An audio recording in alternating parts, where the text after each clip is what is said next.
all the fairies in the forest. Oh, Pixie, she was a delight to all who knew her. She would fly about frequently,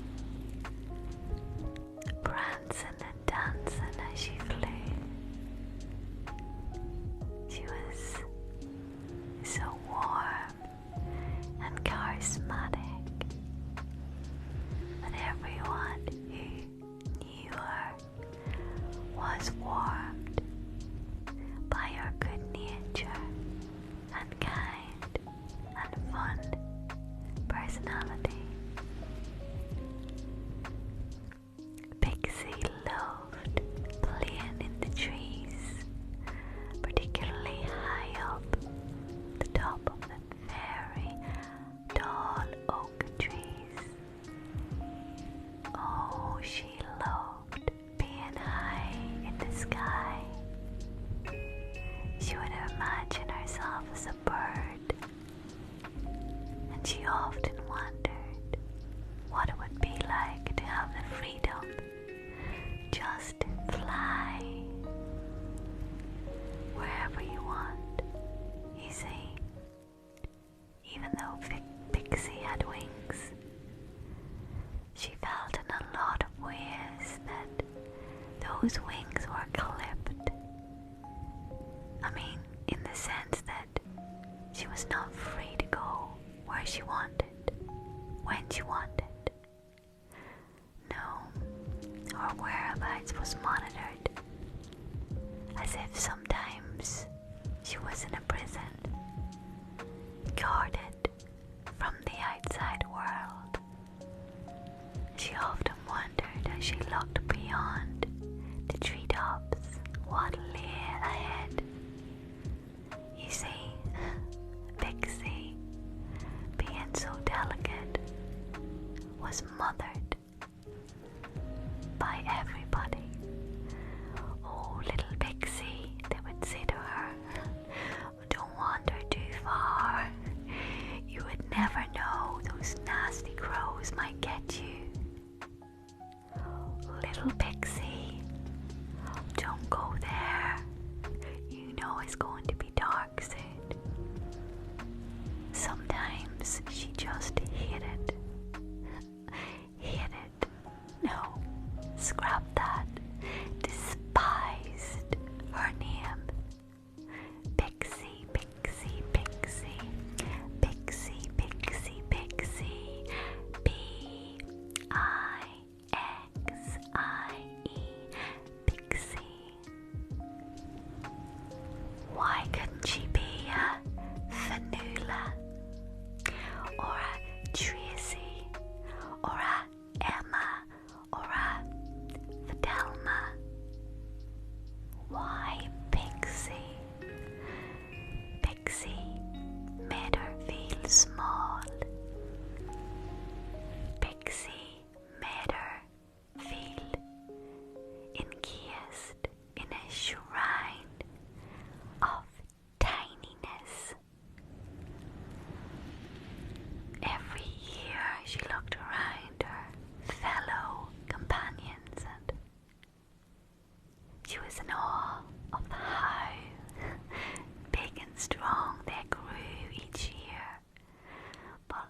The air surrounding her seemed to get more restrictive, more murky, as if she was struggling to breathe. She needed the freedom of those birds to fly beyond, to fly into the unknown. Wow! What was out there? Then the afternoon came. Pixie heard the scratching.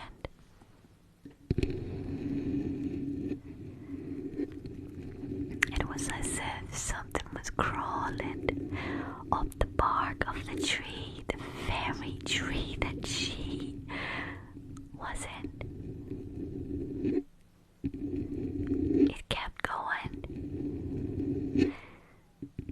Something was trying to get up the tree, but what was it? It couldn't be. It couldn't be. It couldn't be. Oh my word! As she peeked bravely beyond the leaves of the nest she was in, he saw this injured bird trying to claw and hop up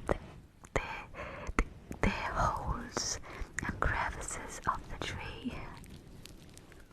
I never even knew a bird could do that. She thought to herself rather foolishly, and then shook herself free. She must be in the moment. She spoke to herself sternly. I have to do something. If only she was bigger, she thought. If only I was bigger, I could be of help. If only. That bird is likely to eat me up for tea. How can I help when it is 5 times the size of me? Oh, but as she looked out at the crow, the injured crow, it didn't look too strong. It didn't look too fierce, and it didn't look as if it wanted to eat her up. I'm going to help it.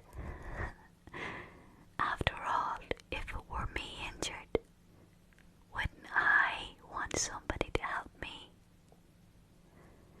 She put on her big girl's pants, metaphorically of course, and she once again peeked beyond,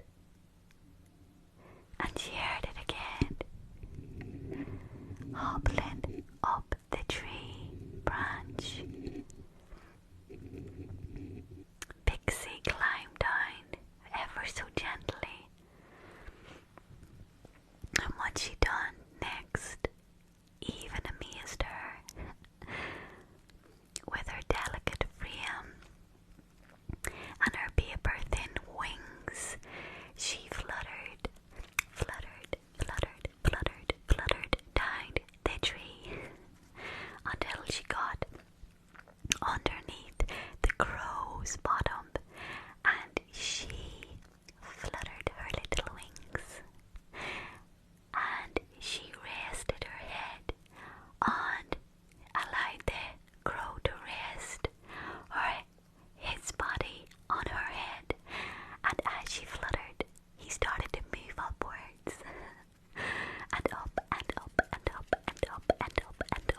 quite wise. She was offended deeply at this. "Why are you laughing?" asked Pixie delicately, like a little whisper in the wind. The King of the Crows said, "I'm joking, child. If you hadn't have saved me, I would have surely fell to my death. Being such a far way up here, I was hoping for somebody like yourself with such a good heart to help me. Yet I saw nobody. You saved me when I was just about to give up, when I was just about to fall to my certain death. You, with your paper wings and delicate frame, you lifted me up and brought me to new heights. And if it wasn't for you, I would be down there, and I would be no more. So thank you, little one. What is your name?" He questioned, curious as to who this brave, courageous little one was. My name? Well, my name's Pixie, she said. Only when she said it, she was a little taller. She felt a little braver. She felt a little less trapped, a little less imprisoned. And she felt proud of who she was, proud of being Pixie, proud that in this moment she could have been a help and a support, proud that even though she was small and weak, that she was able to help the King of the Crows nonetheless. "Oh, sir," she said. "Oh, sir, thank you. Thank you for your kind words. You don't know how much they mean to me." "Thank you. Oh, no, child," he replied. "Thank you. And I would like to throw a party in your honor tomorrow evening, and I will invite everyone in the forest, far and near, to come and celebrate the one who saved my life. Pixie will be known throughout this forest as a brave, courageous, and fierce